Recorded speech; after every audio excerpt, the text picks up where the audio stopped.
Good morning and welcome to Jim's 5am Club. It's another beautiful day and I come to you from a magical location here in Sydney, and it's so magical that over there where the pier is, that's the pier that my mother disembarked on when she came to Australia from Greece back in 1955. I remember coming here one day with my mother, before it was redeveloped of course, and her sharing the story of her long voyage from Greece to Australia. She was on her own on that ship because her family had arrived earlier. Her father, her mother, and her 4 siblings had arrived I think maybe 1 year earlier, because the rule was that you could only have 4 children join you when you migrated to Australia.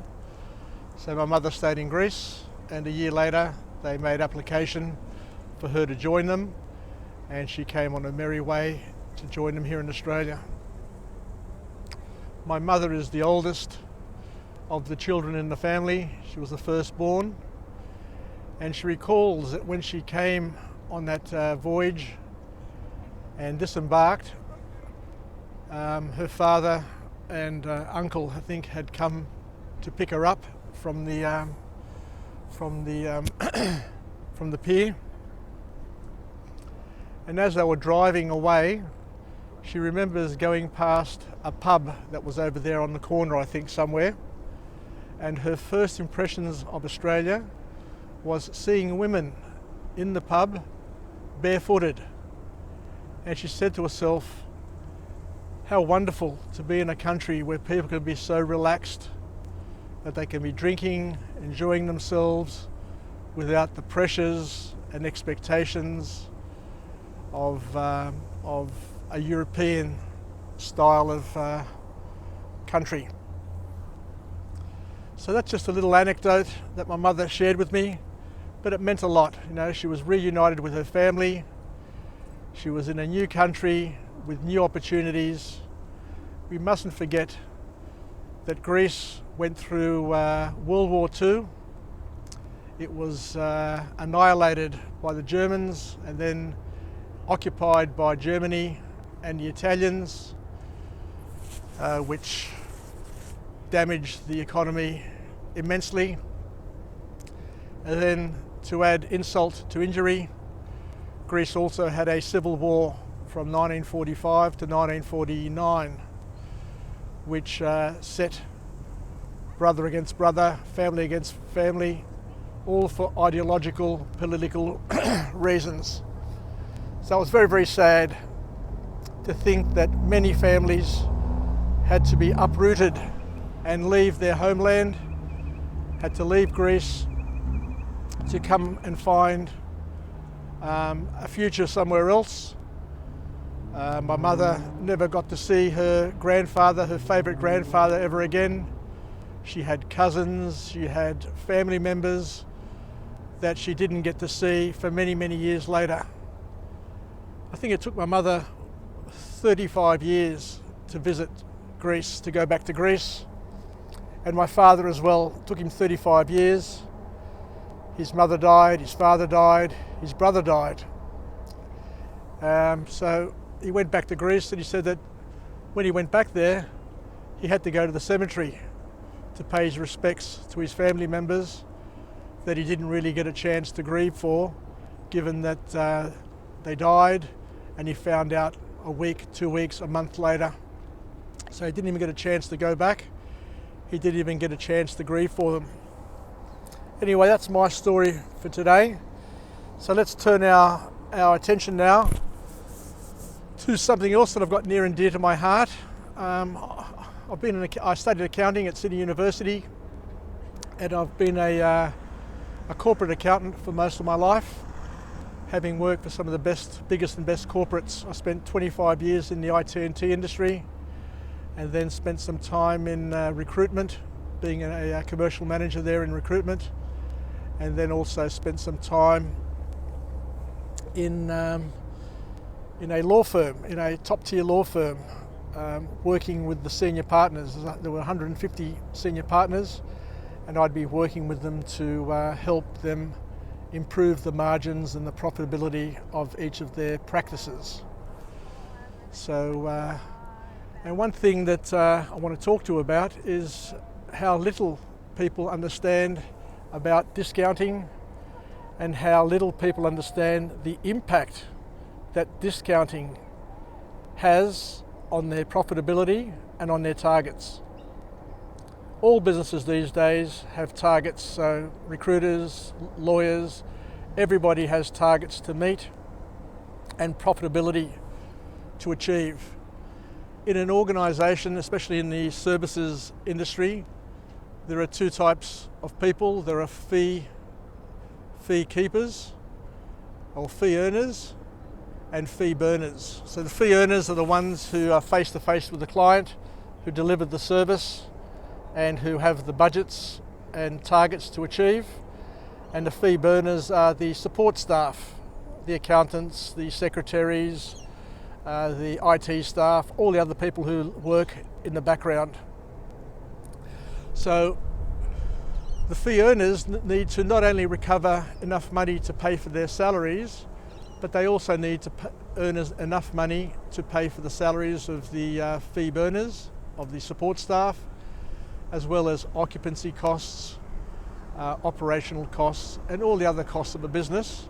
And then on top of that, they need to earn a profit to return to the shareholders and to the owners of the business who take a risk. So in the IT industry, in general terms, a third of the revenue went to pay the salary, a third went to pay the overhead, and a third went for profit. So in challenging times, people need to discount, but discount is very, very damaging to productivity and to profitability. And today I want to talk to you about a principle that I learnt in the law firm that I work for, and it's called the 1-3-5 principle. And it's very, very simple. So assuming that your business is run on a 40% margin. So once again, it all depends on the business model, but assuming your business is run on a 40% margin, if you discount your services by 10%, your margin, your profitability on what you've discounted by 10% drops by a massive 30%. So you can see it's amplified, it's increased. So a 10% discount doesn't sound like a lot. 10% discount doesn't sound like a lot, but it drops the profit by 3 times that, by 30%. And here's the real catch. The 5 represents 50%. So you need to then go and sell 50% more volume to recover the profit that you gave away with that 10% discount. So in a business where you're chasing targets, you're chasing budgets, you've got to understand, if you're discounting your services and teaching your clients, your customers, how to haggle for discounts, your workload's not going away. Your workload is actually increasing. Not only is your workload increasing, but also the workload of the people around you, the support staff. So if you're generously going away and giving away 10% discounts or 20% or whatever discounts you're giving, you need to understand one thing, that you need, and everybody else needs, to work harder to be able to recover the profit that you've given away. So if your target is 400,000, then you're going to have to earn 600,000 to recover the discounts, the profitability that you've given away. So especially in the service industry, be hard-nosed about discounts. Give away extra service. Don't give away profit. Don't give away your profitability. Be hard-nosed. I know there's a fine line between offering a discount and getting the business through the door, but you've got to understand, you're giving away that discount, you're going to have to work harder to make your targets, your profitability targets. And here's another catch. If your margins in your business are even narrower than that or smaller, a discount has a greater impact on your profitability. So if you're giving away a 10% discount on a business which is based on a 20% margin, then it's much more than 30%. And you need to get much more than 50% volume to recover what you're giving away. So be careful of discounting. Discounting destroys businesses. It's unsustainable. You're better off not giving discounts and getting less business, but maintaining your profitability and working less rather than the other way around. Anyway, enough for me on my accounting platform and my discussion on discounting, but you've heard it here from me. Try and not discount. Try and offer additional services rather than discounting. Anyway, let's finish off with our little affirmation. I'm alive, I'm well, and I feel great.